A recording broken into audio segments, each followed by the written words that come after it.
메시아닉 유대인을 위한 기도 시간입니다. 나사렛 근처 노프 하갈릴 지역에 지난 10월 9일 평방 3제곱미터를 뒤덮는 대형 화재가 발생하여 1만 명이 넘는 시민이 대피해야 하는 소동이 있었습니다. 지자체는 대피자 중 재산 피해를 크게 입은 1000명에게 임시로 호텔방에 머무르게 해야 할 정도로 심각한 상황이었습니다. 이 지역에는 러시아계 유대인을 대상으로 사역하고 있던 메시아닉 공동체 스피릿 오브 라이프의 사역자인 세르게이 보차야니코브는 불길이 뒤덮기 전 가족과 함께 피신하여 다치지는 않았지만 자택 일부가 완전히 전소되어 현재 호텔에서 잠시 거주하고 있는 상황입니다. 세르게이는 평소 아끼던 앞마당 나무까지 타들어가 죄로 되어버린 것에 대단히 실망했지만 함께 대피한 메시아닉 공동체 지체 중에서는 집을 잃어버린 성도가 없어서 감사하다고 밝혔습니다. 또 다른 감사한 일은 소지품과 집기가 원상태를 유지하고 있다는 것입니다. 건물의 망가진 부분을 수리하면 다시 예전처럼 주거할 수 있는데요. 이를 위해서는 미화 약 2,000달러 정도 필요합니다. 마음에 감동이 있으신 분께서는 하단의 링크를 통해 도움을 주시면 좋겠습니다. 화재의 원인으로는 비가 내리지 않았던 올해 기온이 평소보다 더욱더 뜨거웠고 9월에 불었던 열풍으로 인해 조그마한 불씨가 크게 번졌다는 의견이 있는가 하면 한편 노프 하갈릴 지역 외에도 이스라엘 전역의 7군데나 화재가 동시다발적으로 발생한 것은 우연이 아닌 팔레스타인 테러리스트의 소행일지도 모른다는 시각이 있습니다. 코로나19에 이어 이러한 일이 메시아닉 사역을 방해해서는 안 될 것입니다. 아무쪼록 사역자 세르게이의 가정이 고난을 이겨나가도록 함께 기도해 주시기 바랍니다. 세르게이 사역자의 가정에 주님의 평강으로 덮으시고 사택 보수가 원만히 이루어지도록 기도해 주십시오. 스피릿 오브 라이프 공동체 지체들이 뜨겁게 연합하여 주님을 더욱 찾도록 기도해 주십시오. 앞서 말씀드린 화재 사건과 관련하여 추가 소식을 전해드리겠습니다. 수년간 노프 하갈릴 지역에 유대인 명절마다 도시락을 전달하며 예수와의 사랑을 전하는 나사렛 지역의 예수의 왕 교회는 이번 사태에 도움을 주고자 적극적으로 나섰습니다. 지난 6월절 기간에도 코로나19의 위협을 뚫고 구제 사역에 이바지했던 교회의 형제 자매들은 이번에도 그냥 지나치지 않고 도움을 주기 위해 뛰어든 것입니다.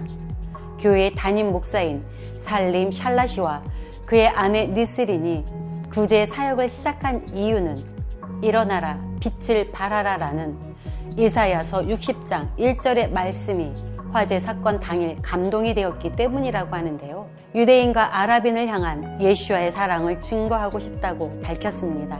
살라시 목사는 노프 하갈릴 도시의 시장인 로넨 플롯에게 직접 전화를 걸어서 어떤 도움이 필요한지 질문하였고 음식이 필요하다는 시장의 대답에 반응하여 즉각적으로 행동에 옮겼습니다.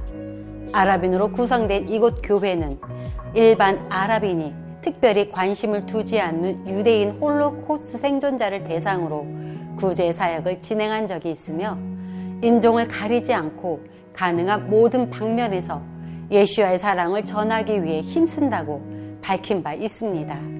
이들의 선한 행실은 이스라엘 공영방송 채널 12의 8시 뉴스를 통해 나사렛에 사는 아랍인이 유대인 이웃을 돕는다는 사실이 대대적으로 보도되었습니다. 이번 사태에 정부도 제대로 된 도움을 주고 있지 못한 상황에서 예수와를 따르는 아랍인이 자발적으로 도움의 손길을 뻗은 이번 일로 인해 많은 유대인과 아랍인이 예수와의 사랑을 깨닫는 계기가 되길 함께 기도해 주십시오.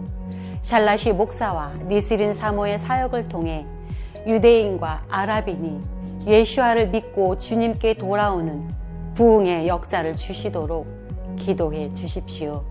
사역의 지경을 넓히셔서 어려움에 부딪힌 모든 분이 빠지지 않고 도움을 받을 수 있도록 기도해 주십시오. 마지막으로 아라드 지역에서 많은 사역을 감당하고 있는 요아킴과 데비 피구아레스 사역자 부부의 소식과 기도 제목을 전해드리겠습니다. 에티오피아에서 이스라엘로 건너온 난민을 전도하고 베두인 대상으로 사역하는 이들 부부에 대한 소식은 저희 브레드TV에서 여러 번 전해드린 적이 있는데요. 지난 10월 10일 저희에게 긴급한 기도 요청을 보내왔습니다.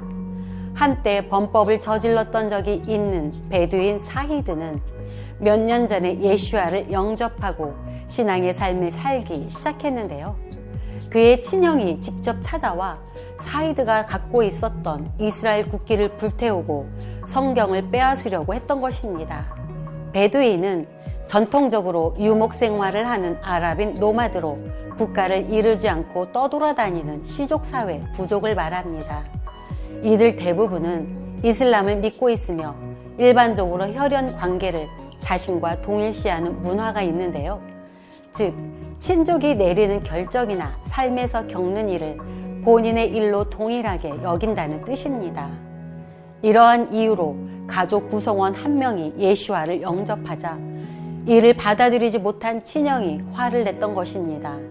30명이나 되는 사이드의 일가 친지가 요아킴을 둘러싸며 얼굴에 침을 뱉고 돌로 치려고 하였습니다. 다행히 요아킴이 본인의 자동차로 피신하였지만 그들은 요아킴의 자동차에 돌을 던지며 차로 미행하는 등 매우 폭력적인 위협을 가했습니다. 요아킴은 경찰을 불러 사이드 형제를 보호하도록 요청했지만 어떠한 이유에서인지 그들은 아무런 조치를 취하지 않았는데요. 사이드 형제는 가문의 이름에 먹칠한 배신자로 낙인 찍혀 가택에 구금되어 있습니다. 현재 그는 친형을 포함한 친족들에게 린치를 당하여 부상을 입은 것으로 알려져 있습니다. 이스라엘의 사역자는 이렇게 생명의 위협을 받으며 예슈아의 사랑을 전하고 있습니다. 메시아 안에서 형제 자매된 우리가 함께 기도해야겠습니다. 요아킴과 데비 부부가 핍박 속에서도 평강을 유지하며 스데반과 같은 전도자로 사용해 주시도록 기도해 주십시오. 사이드 형제가 낙담하지 않고 예슈아의 사랑으로 충만하여 심령의 위로를 얻고 위기를 이겨내도록 기도해 주십시오. 오늘도 기도로 함께해 주신 여러분 감사합니다. 지금까지 메시아닉 유대인을 위한 기도 시간이었습니다.